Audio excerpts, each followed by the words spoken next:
하나님 말씀 함께 보겠습니다. 사사기 2장 6절에서 10절까지의 말씀입니다. 전에 여호수아가 백성을 보내매 이스라엘 자손이 각기 그들의 기업으로 가서 땅을 차지하였고, 백성이 여호수아가 사는 날 동안과 여호수아 뒤에 생존한 장로들 곧 여호와께서 이스라엘을 위하여 행하신 모든 큰 일을 본 자들이 사는 날 동안에 여호와를 섬겼더라. 여호와의 종 눈의 아들 여호수아가 110세에 죽음에 무리가 그의 기업의 경내 에브라임 산지 바스산 북쪽 딥나 헤레스의 장사였고, 그 세대의 사람도 다 그 조상들에게로 돌아갔고, 그 후에 일어난 다른 세대는 여호와를 알지 못하며 여호와께서 이스라엘을 위하여 행하신 일도 알지 못하였더라. 아멘. 할렐루야. 아멘. 이 시간 함께 옆에 분들과 축복하며 인사하겠습니다. 5월 더 행복하십시오. 더 많은 복을 누리십시오. 시작. 할렐루야. 우리 모든 성도들의 가정에 하나님의 놀랍고 기이한 일들이 넘쳐나는 시간이 될 수 있기를 주님의 이름으로 축원을 드립니다. 5월 첫 주에 어린이 주일로 우리가 예배를 드릴 때에 여러분 요즘 다니시는 동안 어린이들을 보면서 옛날처럼 아이들이 순수하다, 순진하다, 그리고 아이들이 진짜 해맑고 꿈이 있다, 그렇게 생각해 보신 분들이 있으신지. 아마 이것은 옛날 이야기처럼 들려지는 그 모습이 아닌가 하는 생각을 합니다. 그만큼 시대가 변하고 바뀌면서 우리가 처한 모든 가족들, 심지어 우리의 자녀들까지도요, 해맑다, 진짜 백직장처럼 투명하다, 그렇게 생각하는 모습들이 점차 사라지고 있습니다. 무엇 때문일까요? 시대가 바뀌면서 아이들의 머리, 두뇌, 생각이 벌써 우리 어른들의 생각을 뛰어넘는 수준에까지 이르지 않았나 하는 생각을 해봅니다. 이러한 과정이 참 좋다라고 생각합니까? 아니에요. 이미 한국 사회가 이러한 발전 속에서 큰 위기에 봉착했다라고 평가를 해야 됩니다. 어린 아이들 세대를 뛰어넘어 청년들의 세대를 한번 볼까요? 이미 청년들은요, 이 시대 속에서 자신들이 뭘 해야 될지 우리 어른들의 생각과는 이미 다른 생각을 하고 있습니다. 그것이 무엇 때문입니까? 현실적으로 나타나는 문제가 있죠. 이미 우리 청년들은요, 결혼을 회피하는 세대가 되었습니다. 그리고 부모님들의 등살에 못 이겨, 그리고 누군가를 좋아하며 결혼은 했지만 이제 자녀 출산을 꺼리는 시기가 되었습니다. 이러한 구조적인 문제로 인해서 가정이라는 것이 사회의 가장 기본 단위며 국가의 근간을 이루는 토대임에도 불구하고 이제 그 모든 것이 무너짐으로 말미암아 심각한 위기에 다다랐다는 것입니다. 가정의 해체가 급속도로 이루어집니다. 가족 안에서 반인륜적인 사건 사고들이 얼마나 많이 일어나고 있습니다. 결국 그 피해는 누구에게로 갈까요? 우리 부모님 세대로 올라가고 있습니다. 그러면서 지금 독거 노인, 혼자 거하는 노인들의 수가 점점 더 늘어가고 있습니다. 얼마나 편한 시대입니까? 얼마나 편리한 시대예요. 그런데 더 고독해지고 외로워진 시대를 우리 부모님들이 살아가고 있습니다. 이러한 가정의 파괴는요, 하나님이 세우신 질서에 대한 도전이라 할 수 있습니다. 사람들은 세상적인 가치관에 따라 이 결혼과 가정이라는 거룩성을 경시하고 자기 중심적인 그러한 삶에 초점을 맞추고 있습니다. 독신이 늘어갑니다. 그리고 결혼하지 않고 동거하는 젊은 세대들이 늘어가고 있습니다. 그러면서 한부모 가정, 그리고 요즘 비혼 출산, 여러 가지 문제들이 이미 우리 사회에 큰 이슈가 되고 있습니다. 전통적인 가족 개념에서 멀어진 현대의 모습들, 심각한 형태로 이제 변하고 있는 것을 보게 됩니다. 가정의 위기는요, 곧 교회의 위기입니다. 교회는 이 같은 현실 속에서 어떻게 대안을 제시해야 될 것인가를 이제 생각해야 됩니다. 하나님께서 아브라함을 부르실 때에 아브라함만 부르신 것이 아니거든요. 가정을 불러내신 거예요. 그리고 하나님께서 주신 아브라함의 언약은 가정의 신앙을 통하여서 신앙의 대물림을 계속 이야기하면서 큰 민족을 이루시겠다. 그것이 그냥 혈육에 의한 큰 민족이 아니라 신앙적인 통일을 통한 민족을 주시겠다고 약속하셨는데 이제 그 모든 것이 어려운 시기에 이르렀다는 거예요. 불과 한국 교회에 복음이 들어온 지 130년 만에 일어난 일입니다. 그러기에 오늘 우리가 맞이하는 이 어린이 주일 우리가 찬양했잖아요. 예수께로 가면 나는 기뻐요. 기뻐야 되는데. 기뻐야 되는데 어떻습니까? 이제 주변에 수많은 교회가요. 어린아이가 없어진 시. 이전에는 마을마다 어린아이의 울음소리가 없는 마을이 늘어난다고 했는데 이제 도시에도요. 큰 대형 교회 몇 교회 외에는 이제 작은 교회에서는 아이들이 점점 사라지고 있습니다. 그러기에 오늘 우리가 이 어린이 주일을 통하여서 우리가 좀 더 깨어있고 다음 세대를 위해서 어떻게 바라볼 것인가를 생각해야 돼요. 혹시라도 지금 예배당 뒤편에서 아이들 소리가 떠들고 있는데 5년, 10년 있다가 우리 교회에서마저도 어린이 주일을 지키지 못하는 경우가 있습니다. 그렇게 된다면 과연 우리 교회에 미래가 있을까요? 그러기 위해서는 오늘 이 사사기 말씀에 한번 집중을 해보려고 합니다. 왜냐하면 하나님이 주신 이스라엘 백성이 광야 40년의 시간을 통하여서 하나님이 주시겠다고 약속하신 그 가나안 땅에 이르렀는데 오늘 우리가 읽었던 본문의 말씀을 보니까 그 자녀들이 신앙의 계승을 통하여서 그 모든 것이 다음 세대로 이어져야 되는데 오늘 성경에 보니까 다음 세대라는 단어가 나오지 않습니다. 무슨 세대라고 나옵니까? 다른 세대라고 나옵니다. 신앙과 동떨어진 시대. 그러기에 오늘 우리의 모습을 한번 생각해 봐야죠. 왜일까요? 젖과 꿀이 흐르는 가나안 땅. 젖과 꿀이 흐른다는 것이 뭡니까?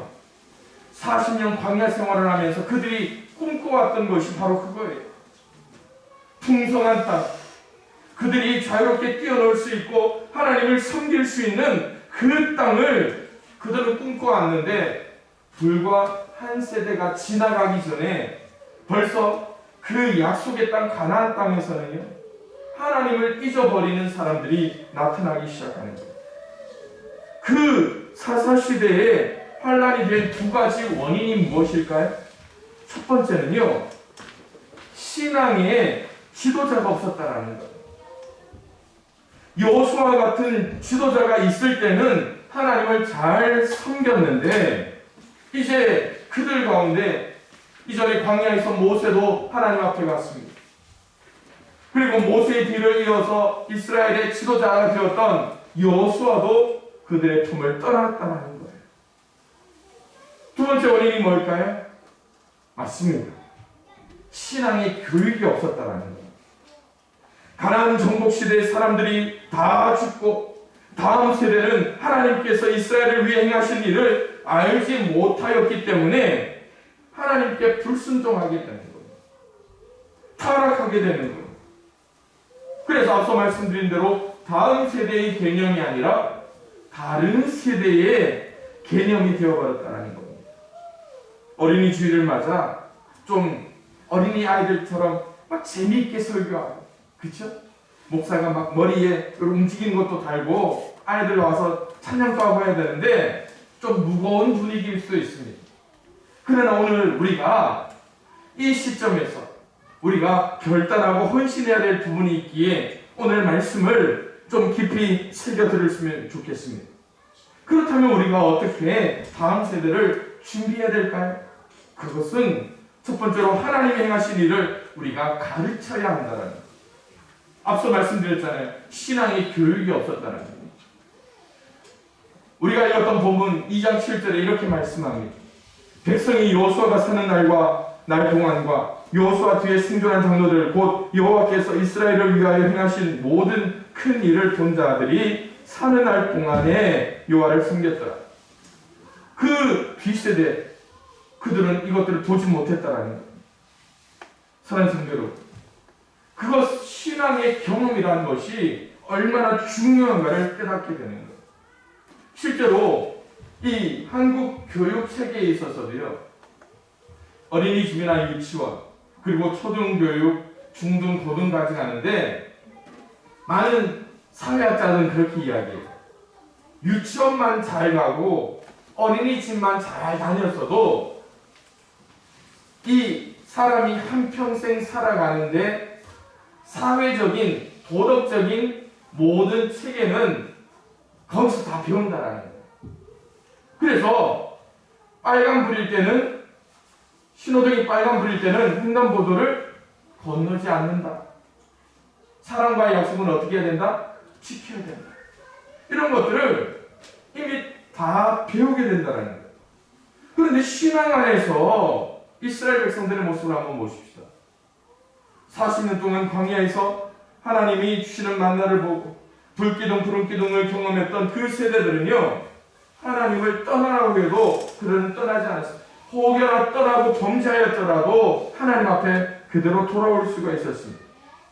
그런데 그러한 영적인 체험이 없는 그러한 세대들은 어떠한 환란 속에서, 그리고 이 가나안 땅 이방민족의 종교가 그들의 그 꾀임에 넘어감으로 말미암아 그들 가운데 희미해진 신앙을 저버리고 하나님을 떠나는 일들이 너무나 많았다는 것이죠.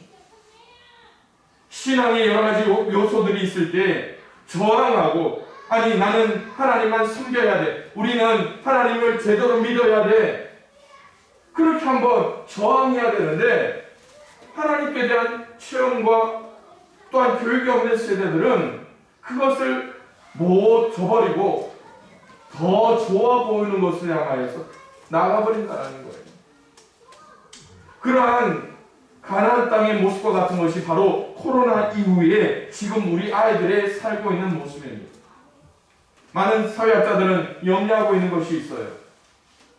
코로나 이후에 아이들이 학교에 가다가도 확진자가 있으면 일주일, 2주일 동안 학교에 가지 못하고 가정이 방치되는 경우가 많았습니다. 그런데 학교는 그래도 부모들이 잘 살아야 된다, 잘 되어야 한다니까 어떻게든 학원 교육이나 인터넷을 통하여서도 공부를 하게 되는 거예요. 그런데 신앙교육을 한번 되돌아오십시다. 작년 1월부터 교회 예배가 공식적으로 드리지 못하는 교회가 한국의 대부분 교회였습니다. 그런데 그 속에서요, 어떻게든 이 모습들이 20% 예배드려요, 30% 예배드려라 할 때 그 예배를 드릴 수 있는 기준이 누구가 됩니까? 아이들은 그 속에서 제외가 됐어요. 어른 위주의 예배가 20%, 30% 유지되고 있다니까요. 아이들은 어디서 예배를 드립니까? 가정에서 유튜브를 보고 예배를 드려요. 가정에서 온라인을 통해 스마트폰을 통해서 예배를 드립니다. 그런데 여러분, 처음에는 부모님들이 같이 예배 드리면서 어떻게 합니까? 평소 주일처럼 씻고 옷도 갈아입고 같이 예배 자리를 드리는 것 같죠. 그런데 점차 아이들이 어떻게 될까요? 아니, 부모님들이 어떻게 될까요? 편하게 예배하는 것을 함께 누리게 된다니까요. 앞서 학교 교육에 대해서 말씀드렸잖아요. 아이들이 학교와 가정의 경계가 무너지게 되는 겁니다. 그 신앙의 문제에서도 마찬가지입니다. 교회와 가정의 경계가 무너지게 되는 거예요. 좋은 이야기가 아닙니다. 경계가 없어야죠. 신앙과 삶의 경계가 없어야죠. 그런데 신앙과 삶의 경계가 없어진다는 것이 삶과 신앙이 하나가 된다는 게 아니에요. 교회를 포기하는 겁니다. 신앙을 포기하게 된다는 거예요. 많은 경우에 우리 어린 아이들이 신앙에 대하여서 모든 것을 그저 드려도 되고 드려지 않아도 된다는 이 가나안 땅에 들어온 어린 사람들처럼 신앙의 대물림이 있는 다음 세대가 되어야 되는데 코로나 이후에 다른 세대가 되어져 가버리는 그 모습들을 우리는 더 현저하게 바라볼 수밖에 없다는 거다. 이러한 상황 속에서 우리가 무엇을 가르쳐야 된다는 거예요. 요한복음 15장 우리가 너무나 잘 알고 있는 포도나무 비유에 이런 말씀이 있습니다. 너희가 내 안에 거하고 내 말이 너희 안에 거하면 무엇이든지 원하는 대로 구하라. 그리하면 이루리라. 우리의 삶을 통하여서 어린 심령들이 하나님의 말씀 가운데 거하고 그들의 삶에서 말씀이 이루어지는 것을 가르쳐 줘야 된다는 거예요. 지금도요, 이 세상의 교육의 원리는 한 가지입니다. 더 잘 배우고 더 잘 시험을 쳐서 엘리트가 되는 거예요. 세상의 교육은 출세를 원합니다. 세상의 교육은 대학 진학과 어떻게 하면 이 세대 가운데 뛰어난 사람이 될까요? 그런데 언제부턴가 교회 교육도 하나님의 말씀에 대한 체험보다는 엘리트 교육처럼 그렇게 사람들을, 어린아이들을 보여주려고 하고 있잖아요. 그러기에 저는 어떻게 하면 하나님 행하실 일을 가르칠까요? 해답이 여기 있습니다. 신명기 6장 4절 9절 이스라엘아 들으라. 여러분들이 이 말씀을 새겨 들었으면 좋겠습니다. 너는 마음을 다하고 뜻을 다하여 힘을 다하여 내 하나님 여호와를 사랑하라. 마음에 새기라. 내 자녀에게 부지런히 가르치며 집에 앉았을 때든지 길을 갈 때든지 누워있을 때든지 일어날 때든지 말씀을 가르치며 그것을 손목에 매며 내 미간에 붙여 표를 삼고 내 집 문설주와 바깥문에 기록하라. 철저하게 하나님의 말씀을 체험할 수 있는 길을 부모님들이 가르쳐야 된다.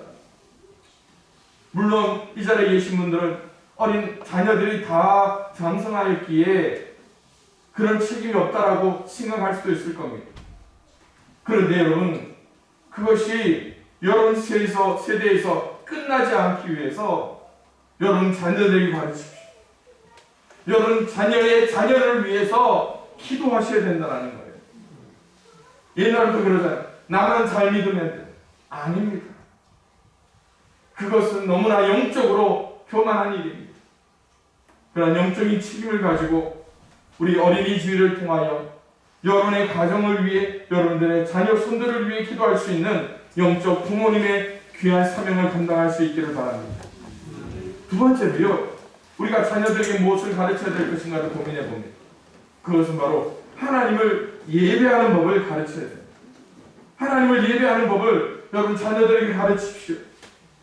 성경 66권 중에 가장 중요한 말씀이라고 생각하는 것이 아마 이스라엘 백성들과 또한 오늘 우리가 가지고 있는 성경을 통하여서 모세 오경이라고 생각합니다.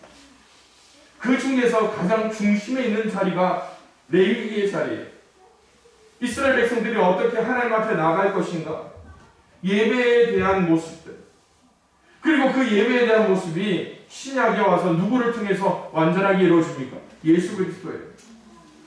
예배가 우리에게 얼마나 중요한가를 가르쳐주고 있습니다. 그런데 여러분, 이스라엘 백성들이 신앙의 계승이 이루어지지 않았던 이유가 뭡니까? 10절에 보니까 이렇게 이야기합니다. 다른 세대는 여호와를 알지 못하며 여호와께서 이스라엘을 위하여 행하신 일도 알지 못하였다. 하나님을 알지 못했다는 것은요, 하나님 앞에 예배하는 법도 잊어버렸다는 거예요. 우리가 바로 그 중심에 서 있습니다. 이전에 여러분, 제사 지내던 전통적인 가정에서 제사 지내던 가정들은 꼭 이걸 원했습니다. 뭘 원했습니까? 딸이 아무리 많아도 누구를 원했습니까? 아들을 원했어요. 뭐 때문에? 그죠? 내가 죽으면 아들이 있어야 제사 지낸다. 그러면서 전통적으로 제사 지내던 가정들은요, 1년에 12번, 20번 제사 지낼 때 어린아이들에게 뭘 가르칩니까? 제사 지내는 법. 그런데 언제부턴가 우리는 어떻게 예배를 드립니까? 아이들에 대해서 예배의 모습을 가르치지 못합니다. 예배의 삶이 되어야 되는데 우리는 그렇지 못합니다. 마을을 다니다 보면 이런 분들 가끔 만납니다. 목사님, 저도 시집 오기 전에는 교회 다녔어요. 목사님, 저도 군대에서는 교회 다녔습니다. 그런데 왜 신앙을 포기하게 됐는가를 우리에게 스스로 질문을 해봅니다. 여러분들, 과연 그분들의 말처럼 여러분들은 그 신앙에 대해서 책임질 수 있는지, 신앙에 대해서 우리가 책임지지 타협하지 않아야 될 그것이 있습니다. 예배. 어린아이들 예배. 예수님도 이렇게 이야기합니다. 예수께서 그 어린아이들을 불러 가까이 하시고 이르시되 어린아이들이 내게 오는 것을 용납하고 금하지 말라. 하나님의 나라가 이런 자의 것이다. 사랑하는 성도 여러분, 오늘 우리 아이들이 예배하는 법을 모른다면, 우리 자녀들이 하나님 앞에 나오는 법을 모른다면 얼마나 끔찍할까요? 사사기에 나오는 내용이 바로 그거예요. 그 후에 일어난 세대는 여호와를 알지 못하며 하나님에 대해 예배하는 법도 모르며 그들의 마음대로 추정하여, 결국 사사기의 내용이 무엇을 향해 흘러갑니까? 자기의 소견에 옳은 대로 행하였다. 예배가 없는 세대, 하나님의 말씀이 없는 세대가 바로 그렇게 살아가게 된다. 예배는 보이지 않는 하나님께 나아가는 것이지만 분명한 것을, 아는 것을 예배하는 법을 우리는 가르쳐야 돼요. 그 예배가 영과 진리로 예배함으로 그 속에서 하나님을 만나는 법을 가르쳐야 돼요. 그러기에 사랑하는 성도 여러분, 오늘 우리의 가정에서 다 장성한 자녀들일지라도 여러분들이 생존해 있는 동안 하나님 앞에 예배하는 법을 권면하십시오. 그리고 손주들에게도, 여러분 이런 날 자녀들 오잖아요. 친척들 오잖아요. 자녀들을 데리고 교회로 오십시오. 그리고 이 자리가 내가 매주일마다 예배하며 니들을 위해서 기도하는 자리다. 그 한마디로 여러분 자녀들에게 예수의 복음을, 하나님의 생명을 증거할 수 있는 우리 모든 성도들이 될 수 있기를 소망합니다. 마지막으로 우리 어린 아이들의 인생을 하나님을 위해 살 수 있도록 지도할 수 있는 여러분들이 되었으면 좋겠습니다. 우리는 뭘 가르칩니까? 우리 자녀들이 좋은 대학 갔다고 하면 어떻습니까? 그게 축복인 줄 알고. 그렇죠? 맞습니다. 얼마나 좋은 일입니까? 그런데 요즘 제가 자주 혼자 생각하는 이야기가 있습니다. 옛날부터 나오는 말이 있잖아요. 못난 소나무가 뭘 지킨다고요? 선산을 지킨다는 이야기. 어쩌면 이 너무 잘나서 출세해버리면 부모를 떠나버립니다. 그러면서 점차 어머니, 아버님의 그 내리사랑이 그냥 그대에서 끝나버리는 경우가 얼마나 많습니다. 그런데 오늘 우리가 가르쳐야 될 것은 하나님이 우리 자녀들의 인생의 주관자가 되신다는 것을 가르쳤으면 좋겠어요. 잠언 16장에 우리가 너무나 잘 아는 말씀이죠. 너의 행사를 여호와께 맡기라. 그리하면 내가 경영하는 것이 이루어지리라. 어쩌면 세상 사람들은 전혀 이해하지 못하는 이야기입니다. 세상 사람들은 돈이 최고라고 생각합니다. 세상 사람들은요, 권력이 최고라고 생각해요. 명예가 최고라고 생각합니다. 그런데 오늘 우리에게 가장 중요한 것이 뭡니까? 하나님 아버지의 뜻이에요. 하나님께서 우리에게 무엇을 원하는가? 그렇다고 도영 목사가 여러분들의 출세, 여러분들의 자녀를 위해서 기도하지 않는 건 아닙니다. 잘 돼야 돼요. 그런데 무엇을 통해서 잘 돼야 되느냐? 다니엘과 같이 잘 되는 거예요. 다니엘은 뜻을 정하여라고 이야기합니다. 그 뜻이 누구를 향한 뜻입니까? 하나님을 향한 뜻입니다. 하나님께서 원하시는 뜻이에요. 다른 것이 아니에요. 그리고 그 뜻을 정함으로 말미암아 하나님께서 이 다니엘에게 행하신 일들을 보여주시는 겁니다. 하나님이 다니엘로 하여금 한간장애가 은혜와 긍휼을 얻게 하신지라. 나라가 패망하여 이방 땅에 포로로 잡혀갔지만 이 다니엘은 하나님을 위하여 살며 하나님의 영광을 드러내고자 결단하였다는 것 아닙니다. 결국 하나님이 다니엘에게 은혜와 긍휼을 베푸시고 그의 평생의 삶을 통하여서 하나님의 도구로 쓰이게 하신 거죠. 이 시대 가운데 진정 필요한 것이 뭘까요? 여러분 자녀, 여러분 손주들이 다니엘이 되라고 이야기하는 게 아니에요. 한 가지입니다. 여러분들의 기도로 말미암아 여러분들의 자녀들이 하나님 앞에 뜻을 세우는 것이 중요한 일. 그게 바로 그 자녀들이 하나님을 위해 살도록 지도할 수 있는 거예요. 여러분, 우리가 잘 알고 있는 찬양이 있잖아요. 나의 사랑하는 제 비록 헤어졌으나 어머님의 무릎 위에 앉아서 재미있게 듣던 말 그 책 중에 있으니